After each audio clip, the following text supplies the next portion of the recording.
पूरे दिल से भारत माता का जयकारा लगाएंगे। सब लोग मुट्ठी बंद करेंगे, हाथ ऊपर करेंगे और पूरे दिल से बोलेंगे, भारत माता की, भारत माता की, इनकलाब, इनकलाब, वंदे वंदे।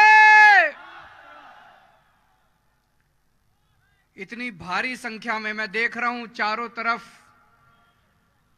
इतनी भारी संख्या में राजकोट से और आसपास से आए हुए सभी भाइयों बहनों, माताओं, बुजुर्गों, बच्चों, आप सब लोगों को मेरा नमस्कार, सबको मेरा प्रणाम। सबसे पहले शुक्रिया अदा करना चाहता हूं, आप लोग इतनी भारी संख्या में आए हैं आज यहाँ पे मुझे सुनने के लिए, हम सबको सुनने के लिए, इसके लिए तहे दिल से बहुत बहुत शुक्रिया।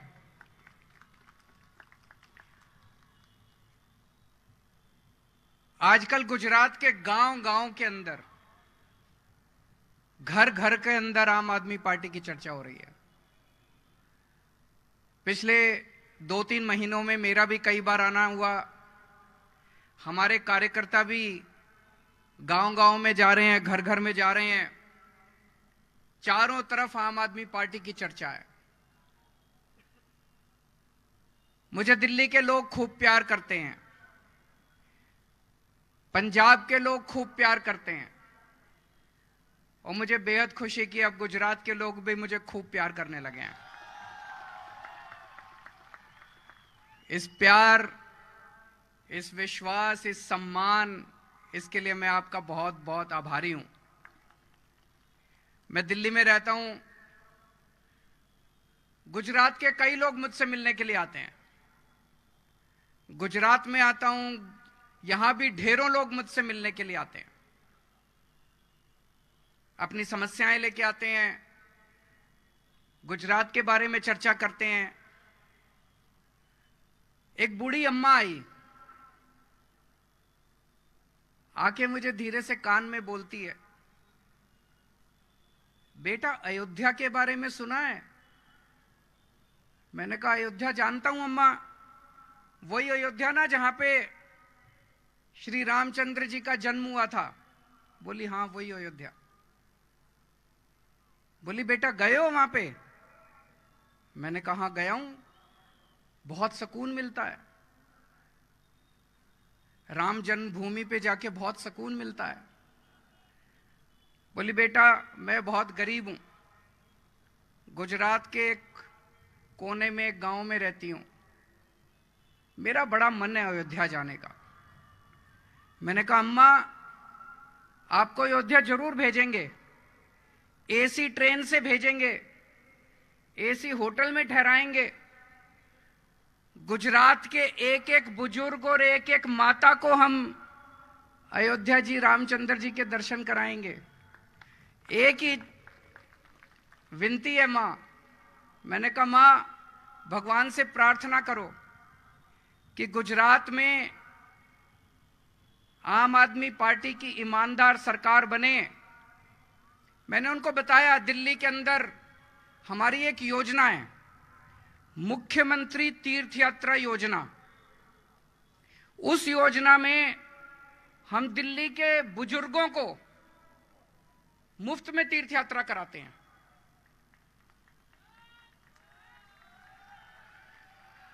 हमारे बूढ़े माता पिता, बूढ़ी मां, बूढ़े बुजुर्ग, उनको हम एसी ट्रेन में लेके जाते हैं, एसी होटल में ठहराते हैं, आना जाना खाना पीना सब मुफ्त।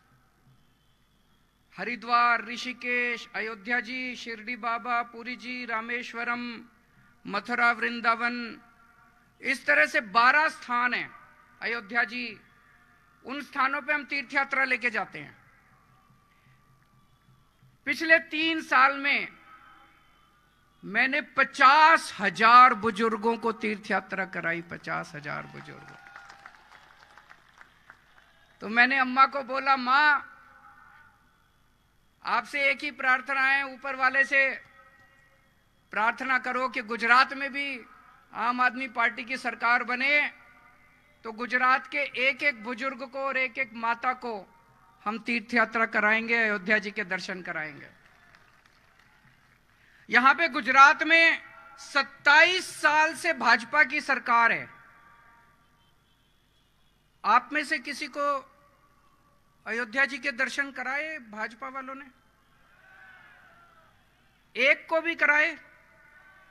किसी को भी नहीं कराए। 27 साल में उन्होंने एक भी व्यक्ति को दर्शन नहीं कराए, तीर्थ यात्रा नहीं कराई।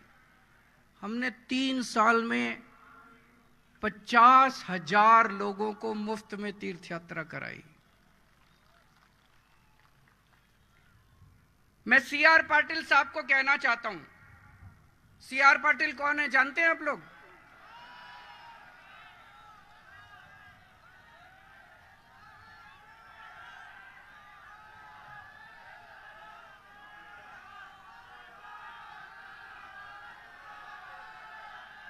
सीआर पाटिल गुजरात के भारतीय जनता पार्टी के अध्यक्ष हैं।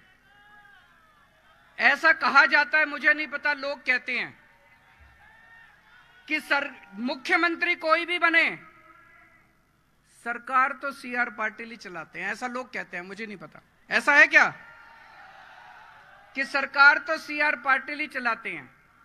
मैं पाटिल साहब को कहना चाहता हूं, पाटिल साहब आपने तो 27 साल में एक भी गुजरात के आदमी को तीर्थ यात्रा नहीं कराई। आम आदमी पार्टी की सरकार बन गई तो अगले 5 साल के अंदर गुजरात के सारी माताओं को और सारे बुजुर्गों को तीर्थ यात्रा करा देंगे।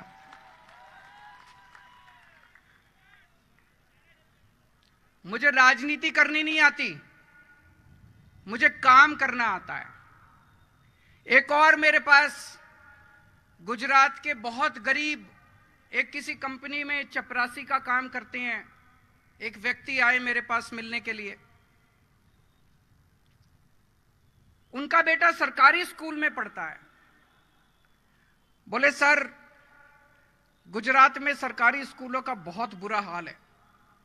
अब आप सरकार बनाइए गुजरात में, और जैसे आपने दिल्ली में सरकारी स्कूल अच्छे किए, ऐसे ही गुजरात के भी सरकारी स्कूल अच्छे कर दीजिए। मैंने कहा आपको पता है कि हमने दिल्ली में अच्छे किए सरकार? बोला सर हमने सोशल मीडिया पे देखा। आप में से कितने लोगों के बच्चे सरकारी स्कूल में पढ़ते हैं? हाथ खड़े करो। बहुत कम लोग। इसका मतलब बाकी सबके प्राइवेट स्कूलों में पढ़ते हैं। सरकारी स्कूलों का कैसा हाल है? अच्छे हैं कि खराब हैं? खराब हैं। मेरे को कई लोगों ने, मनीष सिसोदिया जी भी आए थे थोड़े दिन पहले, वो भी देख के गए। इतना बुरा हाल सरकारी स्कूलों का गुजरात में, इतना बुरा हाल। दीवारें टूटी पड़ी हैं, कमरों पे ताले लगे पड़े हैं, पढ़ाई के नाम पे जीरो हैं, छत टूटी पड़ी है। इतना 27 साल के अंदर भारतीय जनता पार्टी स्कूल ठीक नहीं कर पाई। पहले दिल्ली में भी सरकारी स्कूलों का बहुत बुरा हाल था, इससे भी बुरा हाल था जो आज गुजरात के स्कूलों का है। 5 साल के अंदर दिल्ली के सरकारी स्कूलों को हमने शानदार बना दिया। 5 साल के अंदर दिल्ली के सरकारी स्कूलों को शानदार बना दिया। आपको लग रहा होगा केजरीवाल झूठ बोल रहा है, आपको लग रहा होगा अपनी तारीफ कर रहा है। इस साल दिल्ली के सरकारी स्कूलों के नतीजे 99.7% नतीजे आए हैं, 99.7%। प्राइवेट स्कूलों को पीछे छोड़ दिया। इस साल दिल्ली के प्राइवेट स्कूलों से 4 लाख बच्चों ने अपने नाम कटा के सरकारी स्कूलों में भर्ती कराया है। 4 लाख बच्चों ने, अमीरों के बच्चे अब सरकारी स्कूलों के अंदर एडमिशन ले रहे हैं। मुझे खुशी होती है। आज हमारे सरकारी स्कूलों में गरीबों के बच्चे जो पढ़ते थे, रिक्शे वाले का बच्चा, मजदूर का बच्चा, ड्राइवर का बच्चा, आज इंजीनियर बन रहे हैं, डॉक्टर बन रहे हैं। मैं आपको उदाहरण देता हूं। एक जैसे गौरव एक लड़का है, उसके पिताजी गत्ते के डिब्बे बनाने वाली फैक्ट्री में मजदूरी करते हैं। उसके पिताजी 12वीं पास है, उसकी माताजी 12वीं पास है। इस बार गौरव का आईआईटी का नाम सुना है आपने? आईआईटी देश का सबसे बड़ा इंजीनियरिंग का इंस्टीट्यूट होता है, इंजीनियरिंग सबसे बड़ा। मैं भी आईआईटी से पास हूं, मैंने आईआईटी से इंजीनियरिंग करी है। बड़ा मुश्किल होता है एडमिशन लेना आईआईटी में, बड़ी मेहनत करनी पड़ती है, बहुत इंटेलिजेंट बच्चों का होता है आईआईटी में एडमिशन। गौरव का एडमिशन आईआईटी धनबाद के अंदर हुआ है। एक और लड़का है सुधांशु, उसके पिताजी ड्राइवर हैं, 10,000 रुपए महीना कमाते हैं, बहुत गरीब बच्चा है, झुग्गियों में रहता है। उसका इस बार आईआईटी दिल्ली में इलेक्ट्रॉनिक्स इंजीनियरिंग के अंदर एडमिशन हुआ है। और ये 2 बच्चे नहीं है, 450 बच्चों का आईआईटी के अंदर एडमिशन हुआ है इस बार हमारे सरकारी स्कूलों से। मुझे बड़ी खुशी होती है। मैं ये पूछना चाहता हूं कि अगर हमने 5 साल के अंदर दिल्ली के सरकारी स्कूलों का इतना शानदार इंतजाम कर दिया, 5 साल के अंदर अगर गरीबों के बच्चों को हमने भविष्य दिया है, तो 27 साल के अंदर भारतीय जनता पार्टी ने गुजरात के स्कूलों को ठीक क्यों नहीं किया? 27 साल के अंदर भारतीय जनता पार्टी ने गुजरात के सरकारी स्कूलों को ठीक क्यों नहीं किया? क्योंकि उनकी इच्छा ही नहीं थी ठीक करने की, वो कभी करना ही नहीं चाहते थे। भारतीय जनता पार्टी कभी स्कूल ठीक नहीं करना चाहती थी, वो कभी सत्ता में स्कूल ठीक करने के लिए नहीं आए, वो केवल लूटने के लिए आए थे। 27 साल से गुजरात को लूट रहे हैं, 27 साल से गुजरात को लूट रहे हैं, वो केवल और केवल लूटने के लिए आते हैं। दोस्तों, मैं भी आप ही की तरह आम आदमी हूं।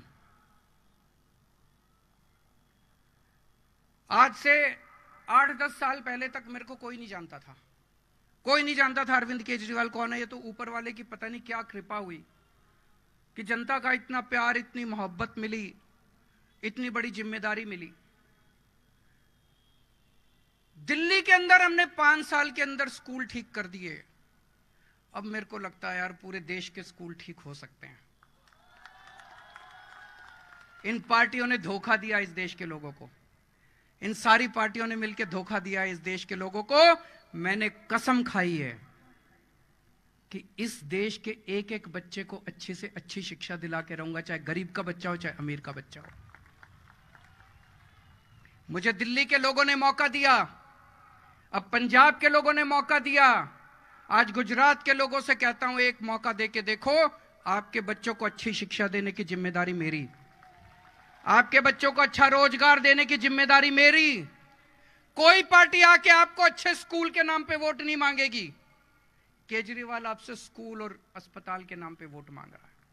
मैं करके आया हूं दिल्ली में, पंजाब के अंदर भी कर रहे हैं हम लोग। यहां पे प्राइवेट स्कूल में किस किस के बच्चे पढ़ते हैं, जरा हाथ खड़े करें। सबके बच्चे प्राइवेट स्कूलों में पढ़ते हैं। ये प्राइवेट स्कूल वालों ने, मैं सारे प्राइवेट स्कूल खराब नहीं होते, पर अक्सर कई प्राइवेट स्कूल वाले गुंडागर्दी करते हैं कि नहीं करते? अनाप शनाप फीस बढ़ाते हैं कि नहीं बढ़ाते?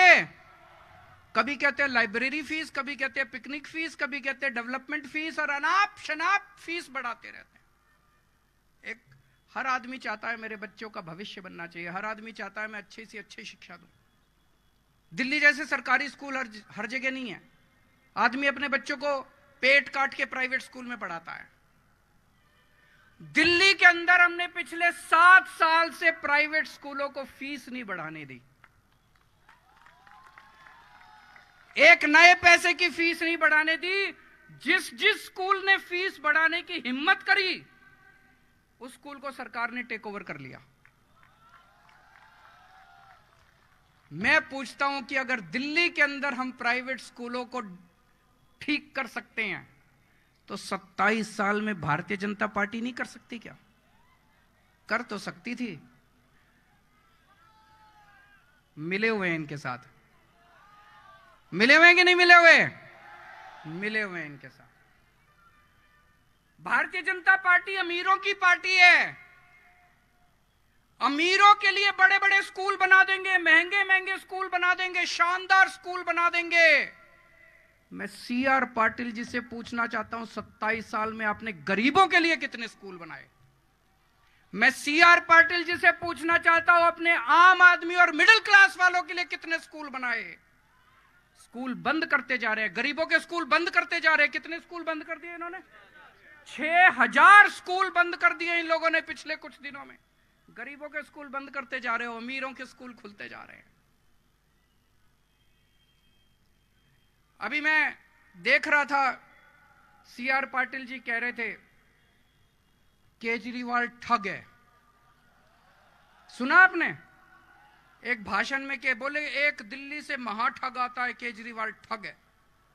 मैं आपसे पूछना चाहता हूं, मैं ठग हूं?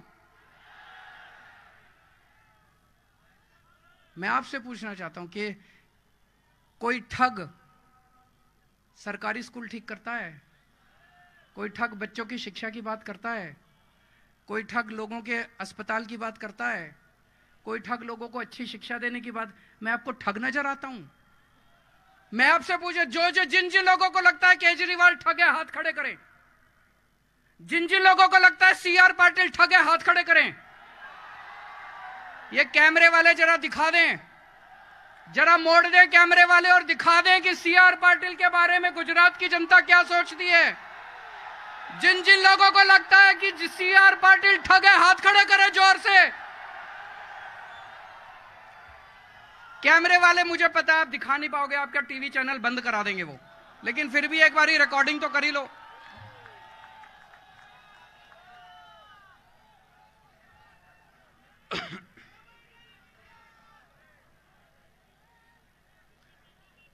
CR पाटिल जी कहते हैं केजरीवाल आतंकवादी है। ये बड़ा अच्छा आतंकवादी है, हर लोगों के स्कूल बनवाता है। ये बड़ा अच्छा आतंकवादी है, लोगों की शिक्षा की बात करता है, अस्पताल की बात करता है, सड़कों की। ऐसा आतंकवादी जो लोगों को अयोध्या जी के रामचंद्र जी के दर्शन कराता है। क्या आतंकवादी है यार ये? मुझे राजनीति करनी नहीं आती, काम करना आता है। यहां इतने सारे लोग आए हुए हैं, जरा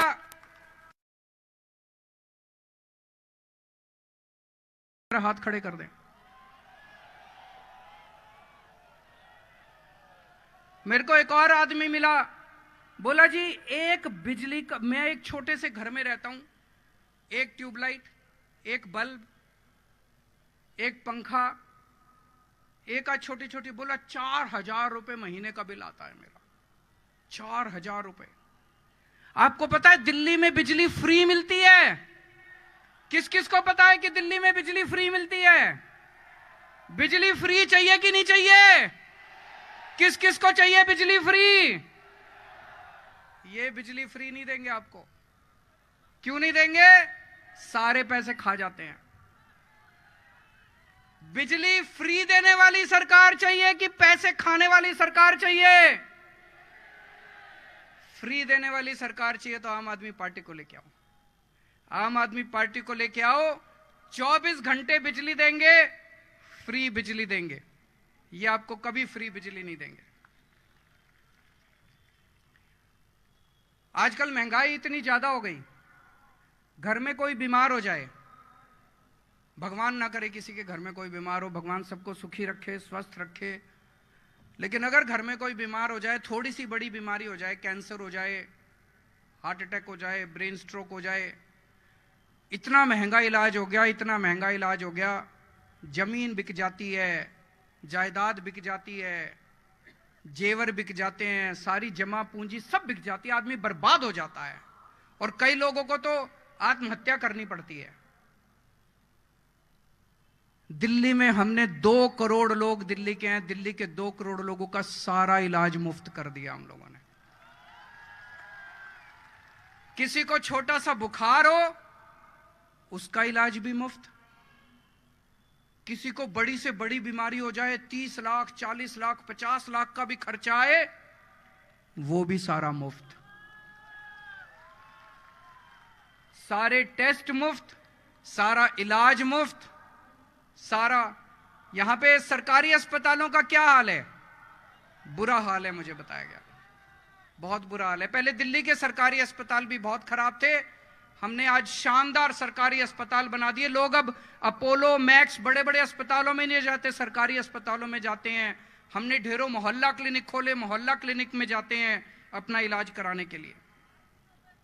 आज गुजरात के कुछ बच्चे मेरे से मिलने के लिए आए, बोले सर यहां पे रोजगार नहीं है, रोजगार के पढ़े लिखे बच्चे बिना रोजगार के घूम रहे हैं। पिछले 5 साल में दिल्ली में हम लोगों ने 12 लाख बच्चों को रोजगार दिलवाया है, 12 लाख बच्चों को, और अगले 5 साल में 20 लाख बच्चों को रोजगार दिलाने का काम कर रहे हैं हम लोग। तो अगर रोजगार चाहिए तो आम आदमी पार्टी दिला सकती है। और मैंने सुना यहां पे पेपर बहुत फूटते हैं, फूटते हैं मतलब लीक होते हैं। मेरे को पता चला गुजराती में उसको फूटना कहते हैं, कि पेपर बहुत फूटते हैं, पेपर बहुत लीक होते हैं। मेरे को अभी लिस्ट दे रहे थे, इतनी सारी, ये इतने पेपर फूटे अभी तक। 2014 में जीपीएससी मुख्य अधिकारी का पेपर फूटा, 2015 में तलाटी परीक्षा लीक हो गई, 2016 में तलाटी सुरेंद्र नगर गांधीनगर परीक्षा लीक हो गई, 2018 में टीईटी शिक्षक योग्यता परीक्षा लीक हो गई, 2018 में मुख्य सेविका परीक्षा फूटा, 2018 में नायब चिटनीस, इतनी लंबी लिस्ट है। सारे पेपर फूट जाते हैं, सारे पेपर लीक हो जाते हैं। मैं पाटिल जी से कहना चाहता हूं, एक पेपर नहीं तुमसे ठीक से होते, तुम सरकार क्या चलाओगे? तुमसे एक पेपर नहीं होते, तुमसे एक पेपर ढंग से नहीं होते, पेपर का आयोजन ढंग से नहीं होता, तुम सरकार क्या चलाओगे? और मैं आपसे पूछना चाहता हूं, ये पेपर लीक कौन करवाता है? इसके पीछे कौन लोग हैं? कोई जेल नहीं जाता, किसी को जेल नहीं होती, पेपर फूटते हैं, फिर और पेपर फूटते। जनता, बच्चों का भविष्य खराब हो रहा है, बच्चों का भविष्य खराब हो रहा है। मुझे राजनीति करनी नहीं आती, काम करना आता है। अगर आपको स्कूल चाहिए, अस्पताल चाहिए, बिजली चाहिए, पानी चाहिए, रोजगार चाहिए, आप मुझे वोट दे देना। आपको भ्रष्टाचार चाहिए, गुंडागर्दी चाहिए, लफंगई चाहिए, राजनीति चाहिए, उनको वोट दे देना। मैं पढ़ा लिखा हूं, इंजीनियर हूं, ईमानदार हूं, देशभक्त हूं, अच्छी सरकार चलानी आती है। आम आदमी पार्टी शरीफों की पार्टी है, ईमानदार लोगों की पार्टी है, देशभक्त लोगों की पार्टी है। इनको अहंकार बहुत हो गया है बीजेपी वालों को। 27 साल हो गए, इनको लगता है अब इनकी सरकार कोई नहीं ला सकता। मेरी आप सब लोगों से विनती है, कम से कम इनका अहंकार तोड़ने के लिए एक बार, इस बार आम आदमी पार्टी को वोट दे दीजिए। अगर हम अच्छा काम ना करें तो अगली बार आप इनको वोट दे देना। मैं 2-3 बार आया, इतनी ज्यादा इन लोगों को मेरे से चिढ़ हो गई, मेरे को इतनी गंदी गंदी गालियां दे रहे हैं। अब इन्होंने, हम गांव गांव में जा रहे हैं हमारे कार्यकर्ता, इन्होंने हमारे एलईडी वैन तोड़ दी है। वो जो होती है ना प्रोजेक्शन वाली वैन जिस पे पिक्चर दिखाते हैं, वो हमारी वैन तोड़ दी। हमारे लोगों के ऊपर पिटाई कर रहे हैं, जगह जगह हमारे कार्यकर्ताओं की पिटाई कर रहे हैं। पाटिल साहब ये क्या है? ये तो अच्छी बात नहीं है। गुजरात के लोग तो बहुत अच्छे हैं, गुजरात के लोग ये पसंद नहीं करते। आप ऐसे चुनाव जीतना चाहते हो, इस तरह की गुंडागर्दी करके चुनाव जीतना चाहते हो, इस तरह की लफंगाई करके चुनाव जीतना चाहते हो, ये अच्छी बात नहीं है। मैं आपको आके ये कह रहा हूं कि मैंने दिल्ली में ऐसे कर दिया, मैंने स्कूल खोल दिया, मैंने अस्पताल खोल दिया, मैंने ये कर दिया, वो कर दिया। आप भी अपने काम बताओ। आप अपने काम क्यों नहीं बताते?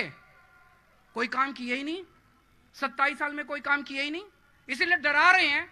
डरा के, धमका के, इस तरह से ये चुनाव जीतना चाहते हैं। ये तो अच्छी चीज नहीं है, ये तो गलत चीज है। अभी एक कांग्रेस का बहुत बड़ा नेता हमारी पार्टी ज्वाइन करना चाहता था, बीजेपी वालों को पता चल गया, बात लीक हो गई। तो बीजेपी वालों का उसके पास फोन आया, बोले खबरदार आम आदमी पार्टी में गया तो कांग्रेस में ही रहे। बीजेपी वाले उसको कह रहे हैं कांग्रेस में ही रह। तो उसने कहा कि कांग्रेस में रहूं क्यों? बोले नहीं, कांग्रेस हमारी छोटी बहन है। तो ये जो भाई बहन का प्रेम है, ये इसने गुजरात को बर्बाद कर दिया। अब इन दोनों भाई और बहन दोनों को हटाओ और आम आदमी पार्टी की सरकार लेके आओ। मैं गुजरात के लोग 3 प्रश्न पूछना चाहते हैं पाटिल साहब से। मुझे बताना आप पूछना चाहते। पहला प्रश्न, 27 साल के बाद भी आज गुजरात के सरकारी स्कूलों का इतना बुरा हाल क्यों है? पूछना चाहिए कि नहीं पूछना चाहिए? पाटिल साहब इसका जवाब देना। अगर आप सुन रहे हैं तो मुझे पक्का यकीन है वो जरूर टीवी पे देख रहे होंगे। तो पहला प्रश्न, 27 साल के बाद भी आज गुजरात के स्कूलों का इतना बुरा हाल क्यों है? गुजरात की जनता आपसे पूछना चाहती है। दूसरा, सारे पेपर फूटते क्यों हैं? पाटिल साहब जवाब दो। आपको पेपर करवाने आते नहीं हैं या क्या माजरा है? सारे पेपर फूटते क्यों हैं? और तीसरा प्रश्न, आज गुजरात का पढ़ा लिखा युवा बिना रोजगार के दर दर की ठोकरें क्यों खा रहा है? उसको रोजगार कब तक दिलवाओगे? पूछना चाहिए कि नहीं पूछना चाहिए? दोस्तों, आपसे केवल एक मौका मांगने के लिए आया हूं। एक मौका आप देके देखिए। अगर हमारा काम पसंद नहीं आए, अगली बार हमें उठा के फेंक देना। और आज यहां जितने लोग आए हैं, हमारे पास पैसा नहीं है, हम गरीब पार्टी हैं, ईमानदार पार्टी हैं। यहां पे आए हुए एक एक आदमी को जिम्मेदारी लेनी पड़ेगी। आप अपने घर जाओगे, मोहल्ले में जाओगे, गांव में जाओगे, एक एक आदमी जिम्मेदारी लो। कम से कम 100 लोगों से बात करोगे और 100 लोगों को आम आदमी पार्टी को वोट देने के लिए तैयार करोगे। करोगे कि नहीं करोगे? जो जो करेंगे हाथ उठा के बताइए। और जिन्होंने दोनों हाथ उठाए हैं वो 200 लोगों को पूरा करेंगे।